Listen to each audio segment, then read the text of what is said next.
Welcome to Penrose Learning, where we make understanding easy. In this video, I will explain how to use Webflow CMS Collections. Webflow's content management system is a powerful tool for handling dynamic content on your website. It allows you to create structured collections for items like blog posts, team members, or products.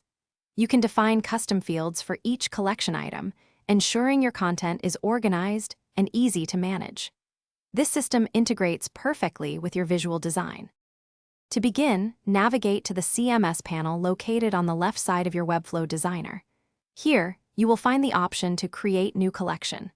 This is where you define the structure of your content.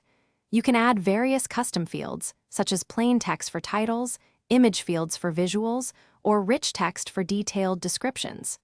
Remember to set the field type and whether it is a required entry. Once your collection structure is set, it is time to add your content. Within the collection, click New Item to create an individual entry. Carefully fill in all the custom fields you defined earlier for each item, ensuring accuracy. You can easily organize and filter your items to find specific content quickly. After adding or editing, remember to publish your project to make these changes visible on your live website. Now for the exciting part, displaying your dynamic content on your website. Drag a collection list element from the Add panel onto your canvas. Then, connect the collection fields to specific design elements, such as a text block for a title or an image element for a featured photo. You can style this list to perfectly match your brand's aesthetic.